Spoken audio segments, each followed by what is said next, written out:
Hello मेरे प्यारे दोस्तों, आप सभी को मेरे यूट्यूब चैनल कहानी का खजाना में स्वागत करती हूँ। आई होप आप सभी लोग खुश होंगे, स्वस्थ होंगे। चलिए दोस्तों, आज आप सबको मैं एक नई कहानी सुनाती हूँ। करीब 1 साल पहले मेरे पति का ट्रांसफर ग्वालियर हो गया। तब से हम ग्वालियर में ही रहते हैं। हमारी शादी को 10 साल हो गए हैं। जब से हम ग्वालियर आए हैं तब से मेरे पति रोज ही पीने लगे हैं। बच्चे न होने के कारण वो खुद को दोषी समझते हैं। वो शाम को नशे में घर आते थे। मेरी किस्मत अच्छी थी कि ग्वालियर में इनके दोस्त राजवीर भी रहते थे। दोनों एक ही ऑफिस में काम करते थे। कभी कभार राजवीर उन्हें छोड़ने के लिए घर भी आ जाते थे। राजवीर को मैं राज कहकर बुलाते थे। राज ने एक दिन मुझसे पूछ लिया, निधि तुम विवेक का किसी अच्छे डॉक्टर के पास इलाज क्यों नहीं करवाते हो? मैंने कहा, क्या तुम्हें भी सच के बारे में पता चल गया? उसने कहा, हाँ विवेक कभी कभार शराब देकर अपनी दुख भरी कहानी सुनाता है। विवेक कहता है कि तुम में कोई कमी नहीं है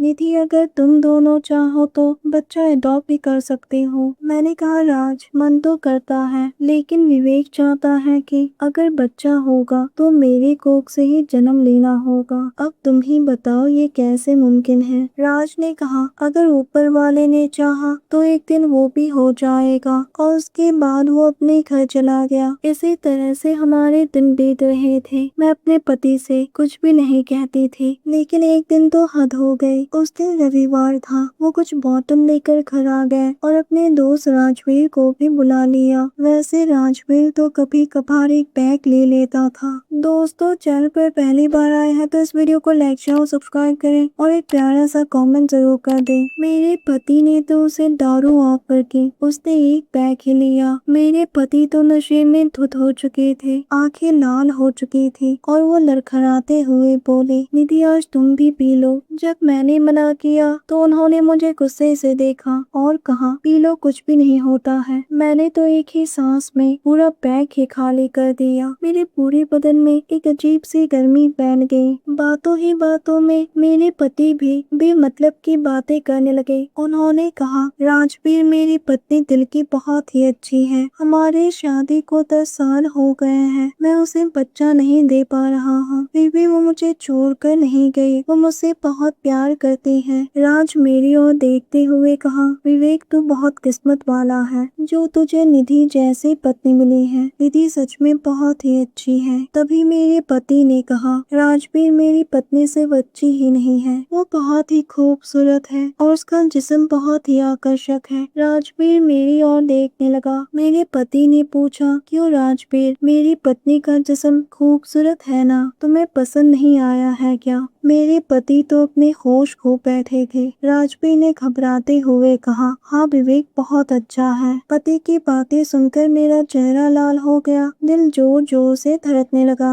राजवीर चाहत की निगाहों से मेरे जिस्म को देखने लगा। उसी वक्त मेरे पति लड़खड़ा कर गिर पड़े। वो पूरी तरह से अपने होश खो बैठे थे। राजवीर ने कहा, निधि लगता है अब मुझे चलना चाहिए, रात बहुत हो गई है। मैंने उसका हाथ पकड़ लिया और कहा, आज रात तुम यहीं पर रुक जाओ। उसने कहा, अगर रुक गया तो खुद को संभाल नहीं पाऊंगा। मैंने कहा, राजवीर मैं भी खुद को संभालना नहीं चाहती हूँ। उसने धीरे से मेरी कमर पर हाथ रखकर मुझे अपनी ओर खींचा। मेरी धड़कनें उसकी छाती में दब रही थी। हमारी सांसें आपस में टकराने लगी और हम दोनों के होठ एक दूसरे को छूने लगे। फिर उसने धीरे से मेरी ब्लाउज के हुक को, मेरी साड़ी और पेटीकोट को भी। मुझे ऐसा लग रहा था जो विवेक से नहीं मिला, शायद आज वो मुझे मिलने वाला है। उसने कहा, मेरे विवेक ने सच्ची कहा था कि तुम्हारा जिस्म तो बहुत ही खूबसूरत है। और वो धीरे धीरे आगे बढ़ता चला गया। मैं पूरी तरह से उसके काबू में थी और सिसकारियां भरने लगी। मुझे भी बहुत अच्छा लग रहा था। मैं तो सुकून महसूस कर रही थी। सुबह होने से पहले राजवीर अपने घर चला गया और ये बात हम दोनों के अलावा किसी को पता नहीं थी। दोस्तों, आप सबने अपना कीमती समय निकाल कर इस वीडियो को सुना, इसके लिए आप सभी को धन्यवाद कहती हूँ। धन्यवाद दोस्तों।